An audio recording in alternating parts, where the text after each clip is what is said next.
नमस्कार, मैं हूं गरिमा वाजपेयी और के न्यूज के खास कार्यक्रम रणभेरी 2022 में आप सभी का स्वागत है। उत्तर प्रदेश में विधानसभा चुनाव को लेकर सभी राजनीतिक दल मैदान में उतर चुके हैं। जनता से बड़े बड़े वादे किए जा रहे हैं। जनसभाएं और दौरे कर दिग्गज अपने दल के समीकरण को दुरुस्त करने में लगे हुए हैं। कोई जनता के बीच जाकर अपनी पैठ बना रहा है तो कोई लगातार शिलान्यास और लोकार्पण कर रहा है। सभी राजनीतिक दल हर वो कोशिश कर रहे हैं जिससे जनता का मन जीता जा सके और वोट हासिल किया जा सके। और आज इसी को लेकर हम रणभेरी में बात करेंगे झांसी की सदर विधानसभा सीट और औरैया की बिधुना विधानसभा सीट की, और जानेंगे विधानसभा सीटों पर किस पार्टी का दबदबा है, क्या है दोनों विधानसभाओं का जातिगत समीकरण और जनता की उम्मीदों पर कितना खरे उतरे हैं विधायक जी।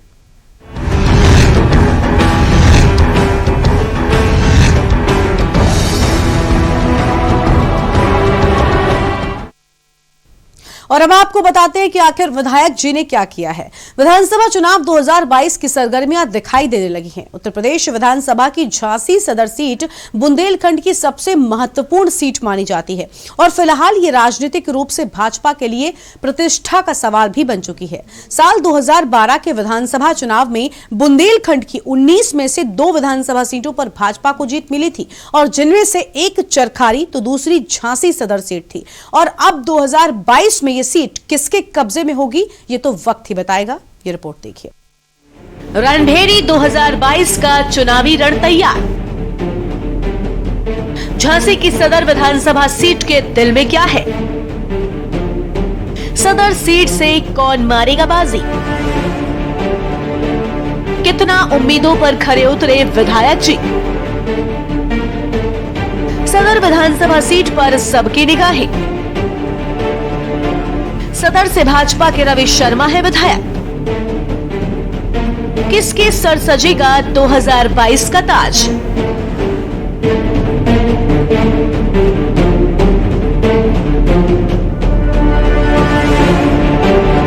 उत्तर प्रदेश की झांसी जनपद आजादी के इतिहास को समेटे हुए है। रानी लक्ष्मीबाई के नाम से झांसी को जाना जाता है। झांसी की सदर सीट पर पिछले 2 चुनावों से कमल खिल रहा है। ये सीट आजादी के बाद से ही ज्यादातर कांग्रेस और भाजपा के कब्जे में रही है। इस सीट पर अब तक समाजवादी पार्टी जीत नहीं दर्ज कर सकी है। इस विधानसभा सीट पर पिछले 11 चुनावों में 10 बार ब्राह्मण प्रत्याशी ही चुने गए हैं। तो वहीं एक बार जब किसी भी दल ने चुनाव में ब्राह्मण प्रत्याशी को टिकट नहीं दिया तो क्षेत्र की जनता ने इस सीट पर एक बार निर्दलीय ब्राह्मण प्रत्याशी को चुनाव में जीत दिला दी। झांसी विधानसभा सीट आजादी के बाद से अब तक कांग्रेसी और भारतीय जनता पार्टी के कब्जे में ही रही। वहीं से सीट पर ज्यादातर ब्राह्मण प्रत्याशी ही जीतते आए हैं। अब तक के चुनाव में गैर ब्राह्मण प्रत्याशी के रूप में कांग्रेस से प्रदीप जैन और बसपा से कैलाश साहू की जीत हुई है। झांसी सदर विधानसभा सीट पर 2017 में भाजपा के प्रत्याशी रवि शर्मा ने जीत दर्ज की है। चुनाव में उन्हें 1,17,873 मत मिले हैं, जबकि बहुजन समाज पार्टी के सीताराम कुशवाहा दूसरे स्थान पर रहे। उन्हें 62,095 मत मिले।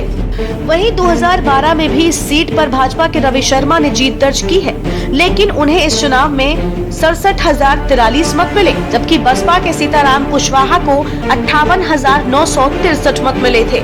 तो वहीं 2007 में प्रदीप जैन आदित्य एक गैर ब्राह्मण प्रत्याशी के रूप में कांग्रेस से जीत दर्ज की थी, लेकिन ये सीट खाली हो जाने के चलते 2009 में उपचुनाव हुआ, जिसमें बहुजन समाज पार्टी के नेता कैलाश साहू की जीत हुई। वहीं इस सीट पर 2002 में बहुजन समाज पार्टी के रमेश कुमार शर्मा की जीत हुई थी। फिलहाल पिछले 2 चुनावों से बीजेपी के रवि शर्मा जीत दर्ज कर रहे हैं। अगर 2022 में बीजेपी की जीत होती है तो वो इस सीट पर अपनी हैट्रिक को पूरा करेंगे। झांसी सदर विधानसभा सीट की कुल जनसंख्या, कुल मतदाताओं की संख्या 3,74,928, पुरुष मतदाताओं की संख्या 2,05,127,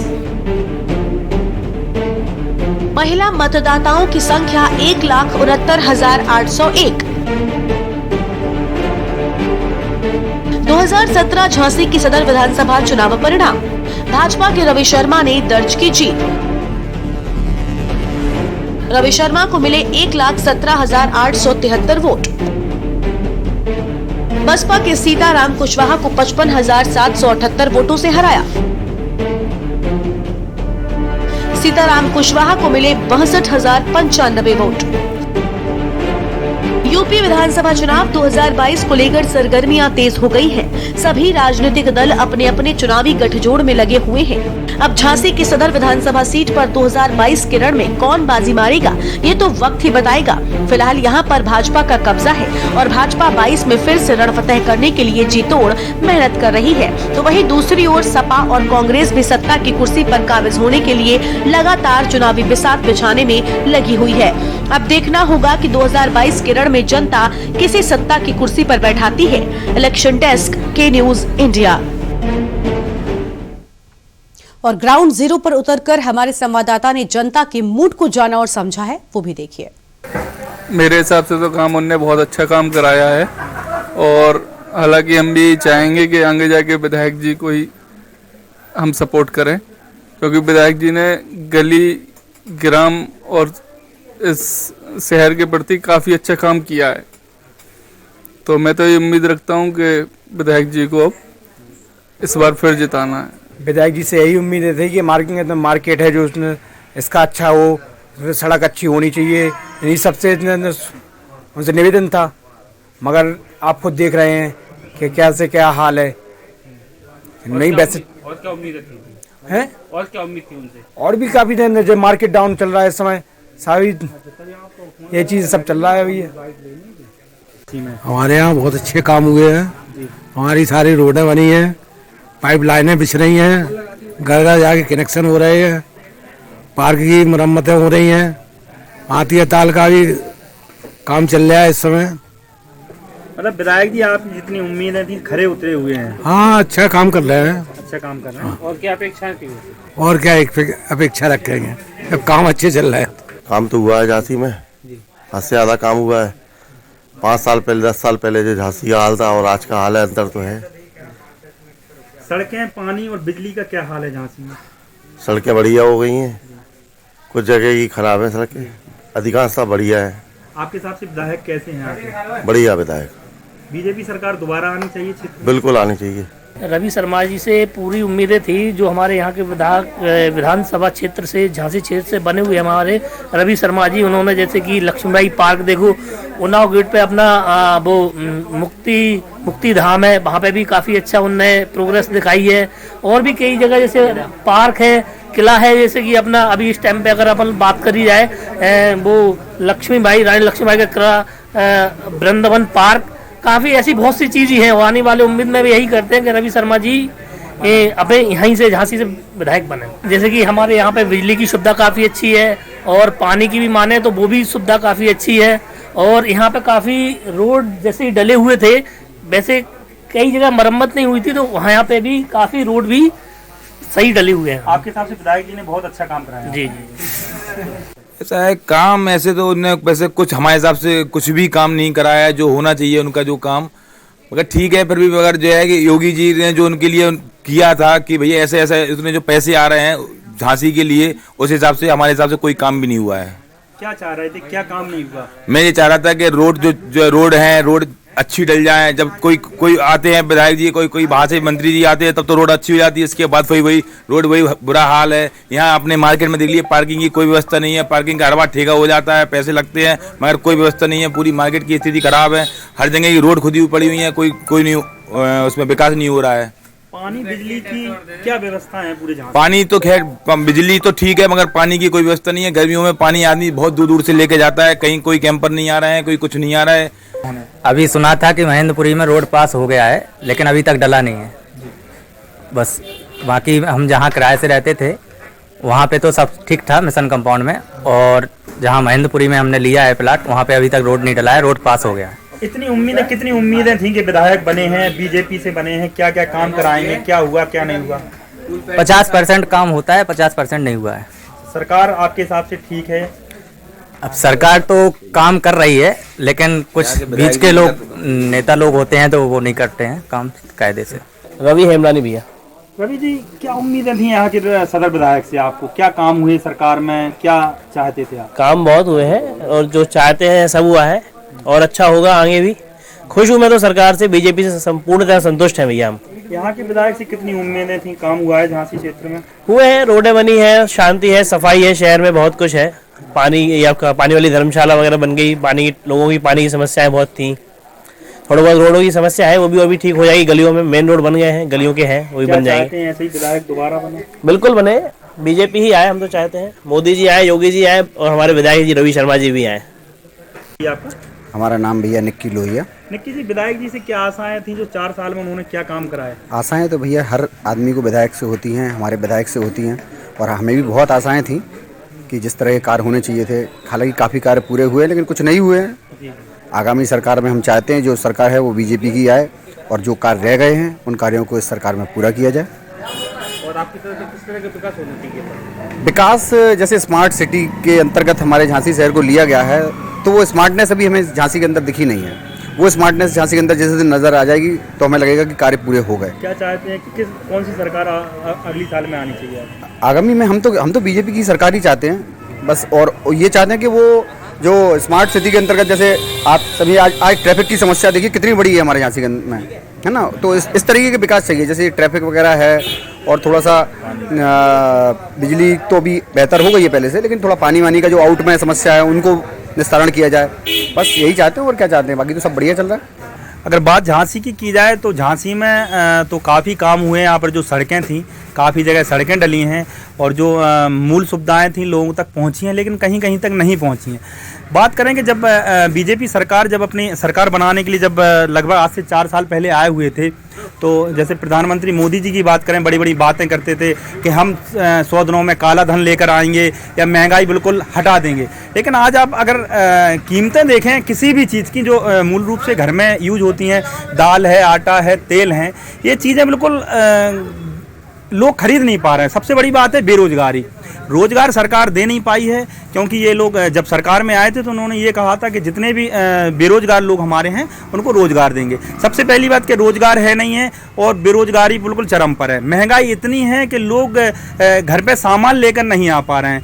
लोगों के पास मोटरसाइकिलें थीं, घर पे रख दी हैं। तेल इतना महंगा है कि लोग खरीद नहीं पा रहे हैं। और जो सरकार जब आने से पहले इन्होंने इतनी बातें कही थी कि हम ऐसा कर देंगे वैसा, लेकिन किसी भी बात पे अपनी खरे नहीं उतरे हैं। वो उम्मीद तो बहुत ज़्यादा थी। योगी आदित्यनाथ एक बहुत अच्छे मुख्यमंत्री के रूप में हमने उनको देखा था, और उनसे बहुत अच्छे कामों की हमें उम्मीद थी। अब उनके शासनकाल में काम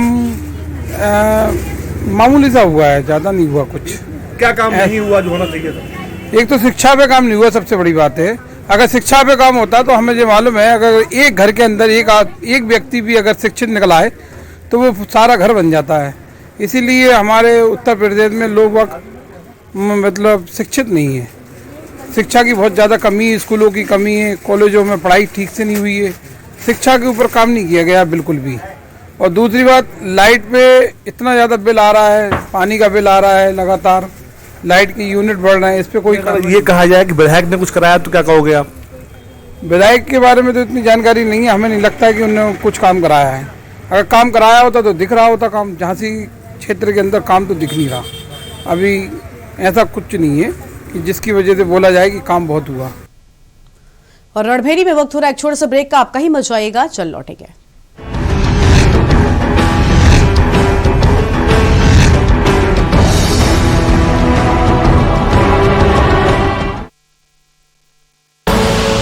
आप देख रहे हैं के न्यूज, खबरों का सारथी। 2017 से पहले आस्था का होता था अपमान, 2017 के बाद उसे मिल रहा उचित सम्मान। फर्क साफ है। 2017 से पहले रंगदारी के कारण करना पड़ता था पलायन, 2017 के बाद सुरक्षित माहौल में हो रही घर वापसी। फर्क साफ है। 2017 से पहले मारा जाता था गरीबों का हक, 2017 के बाद पीएम आवास के जरिए मिली पक्की छत। फर्क साफ है। 2017 से पहले भूमाफिया रहते थे मौज में, 2017 के बाद रहते हैं जेल में। फर्क साफ है। पर ये दिल है कि चख रहा है उन्हीं अल्फाजों का दूर कितना भी जा, इस जुबान से दूर ना जा पाओगे। विमल, बोलो जुबान केसरी। आप देख रहे हैं के न्यूज, खबरों का सारथी।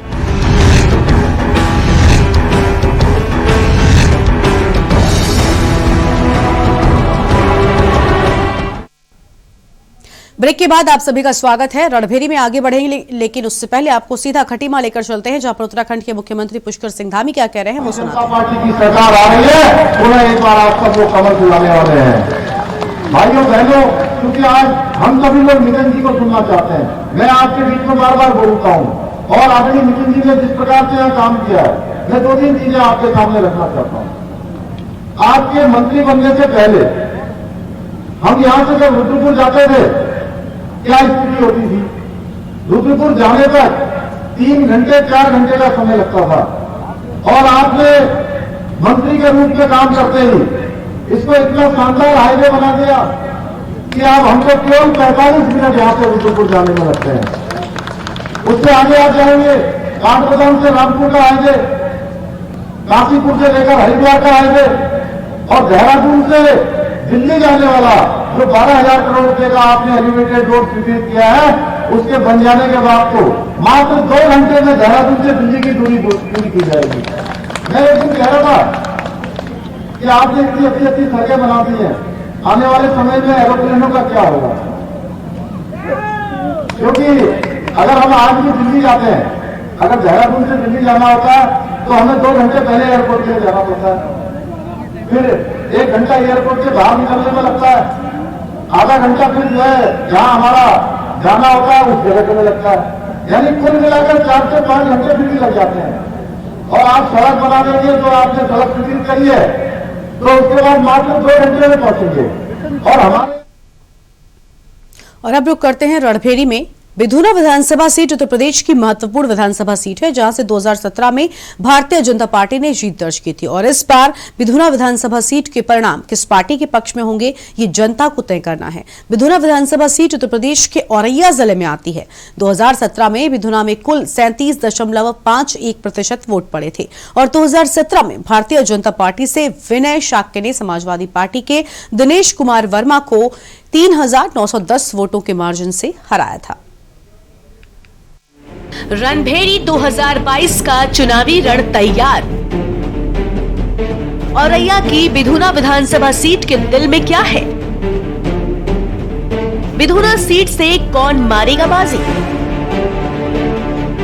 कितना उम्मीदों पर खरे उतरे विधायक?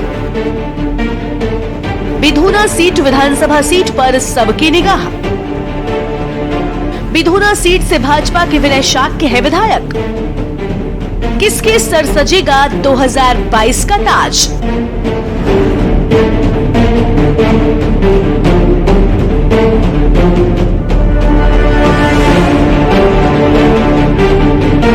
औरैया जनपद की विधुना विधानसभा सीट प्रदेश में बड़ी अहम मानी जाती है। ये विधानसभा सीट मुलायम परिवार के लिए हमेशा ही खास रही है। 2007 और 2012 में ये सीट सपा के कब्जे में रही, लेकिन 2017 की मोदी लहर में इस सीट से सपा उखड़ गई और वर्तमान में यहाँ कमल खिला है। 2017 के चुनाव में बीजेपी ने विनय शाक्य को चुनाव में उतारा था और सपा ने दिनेश कुमार वर्मा को। इसमें विनय ने सपा के दिनेश को लगभग 4,000 वोटों से हराकर कमल खिलाया। विनय शाक्य को 81,905 वोट मिले, जबकि सपा के दिनेश कुमार वर्मा को 77,995 वोट मिले।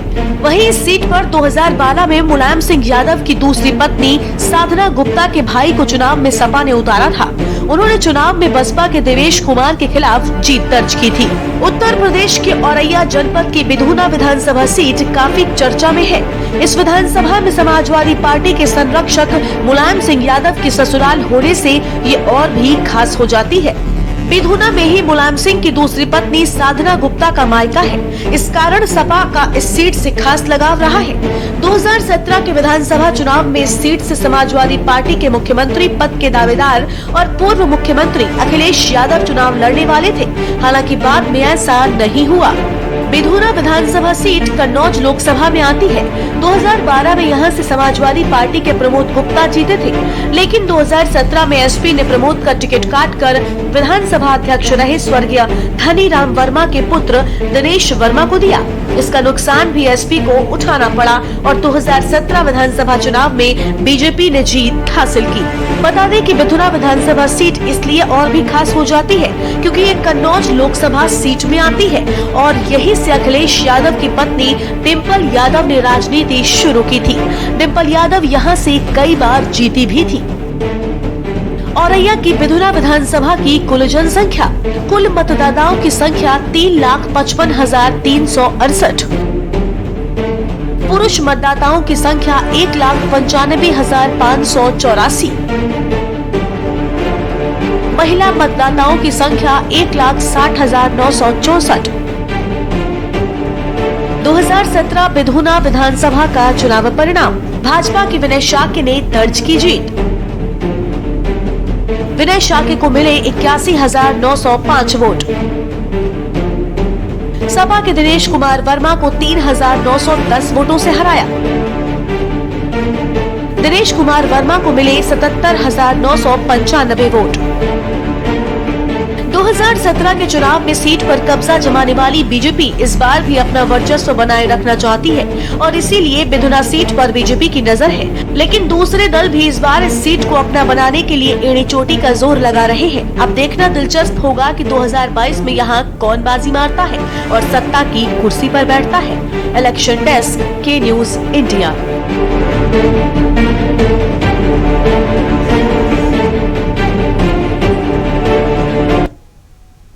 और हमारे संवाददाता ने जाना है कि आखिर बिधूना सीट का क्या हाल है, बिधूना सीट की जनता का क्या मूड है, वो भी देखिए।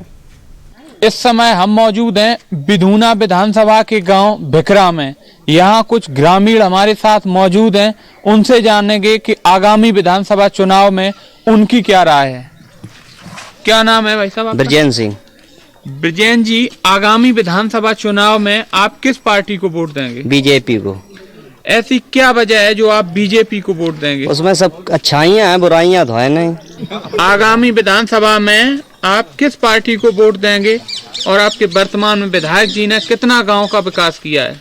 वोट का ऐसे दे जो करे कुछ करे। क्या क्या आप चाहते हैं, सरकार से क्या मांगे हैं आपकी? हमें कछु नहीं मिलो, हम आएगा। रोजगार की दृष्टि से देखा जाए तो आप क्या चाहते हैं? सही होगा जो होगा। या और भी लोग हमारे साथ मौजूद हैं। भाई साहब, क्या नाम है आपका? फूलचंद। फूलचंद जी, आगामी विधानसभा चुनाव में आप किस पार्टी को चुनेंगे? अब जो है तो चल रही है और बाइक दी। आपके विधायक जी ने कितना काम किया विधानसभा? करा हुआ, खूब करा हुआ। क्या क्या काम विकास कार्य किए हैं? कुल कराओ, सड़कें डलाई, पुलियां बनवाई और नाली बनवाई और का ये काम। किसानों के लिए क्या सरकार कर रही है? किसान के लिए बढ़िया कर रही है। आने वाले विधानसभा चुनाव में आप किस पार्टी को वोट देंगे?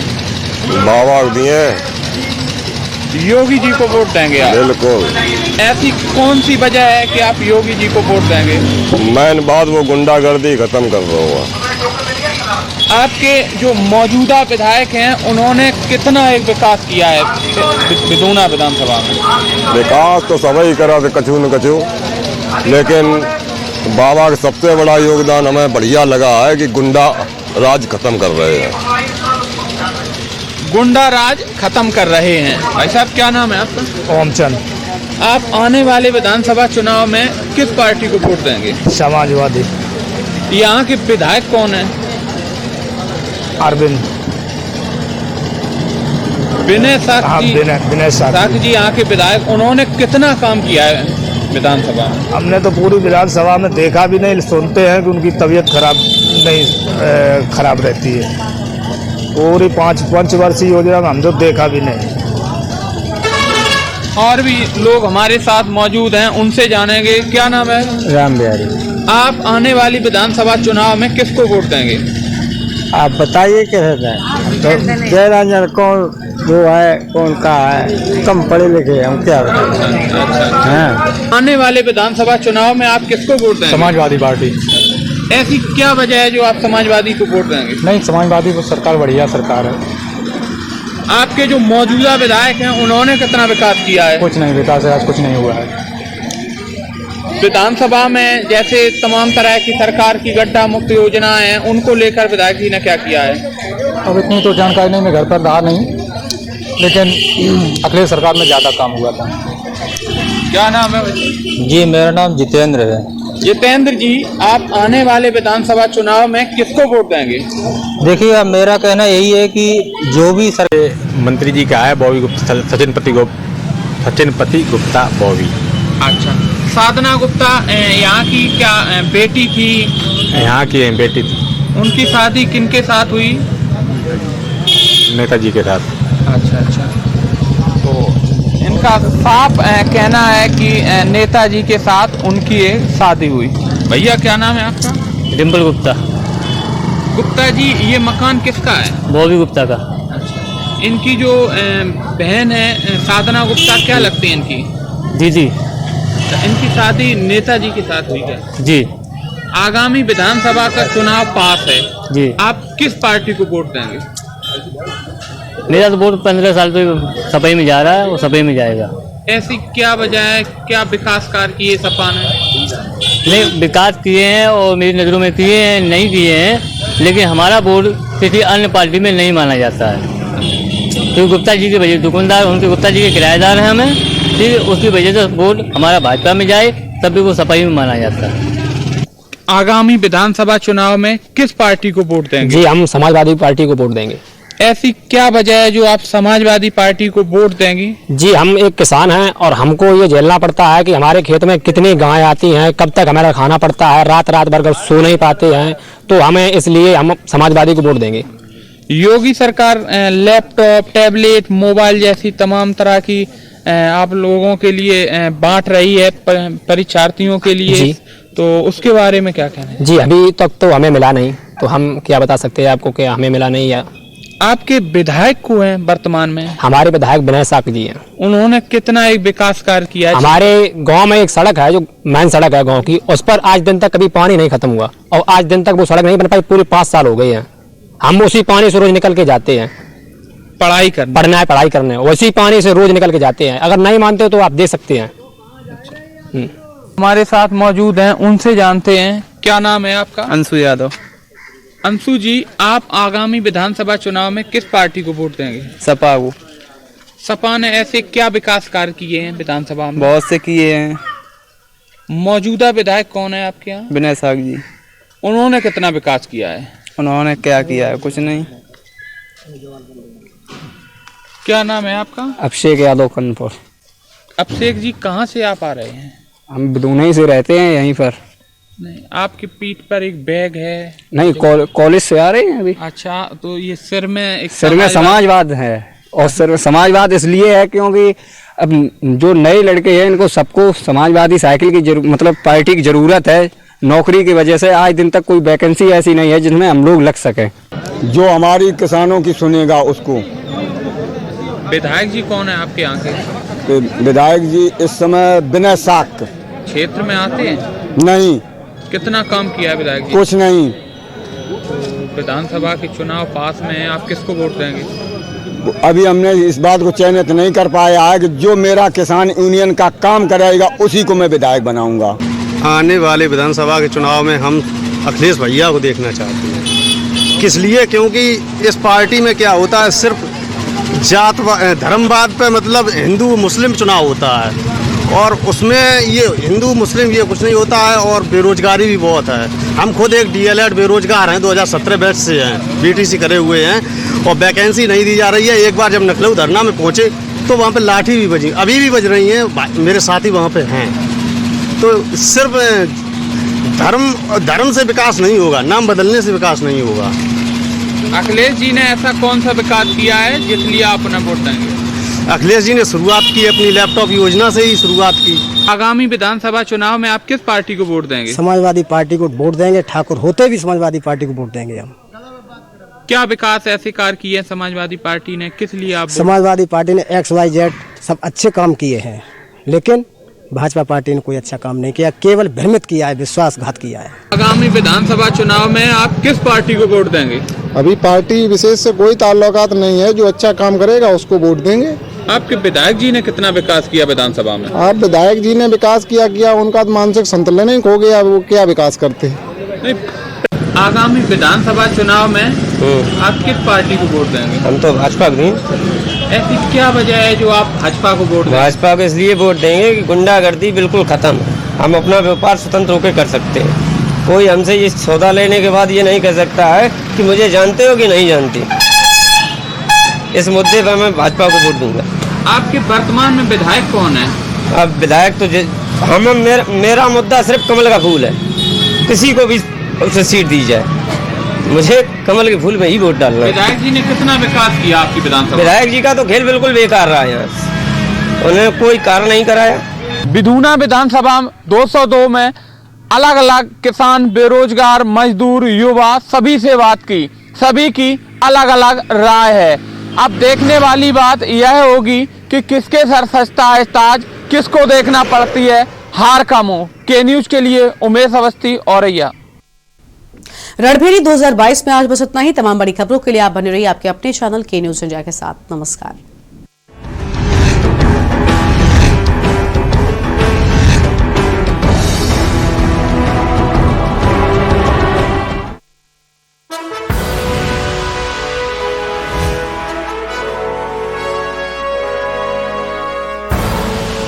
आप देख रहे हैं के न्यूज, खबरों का सारथी।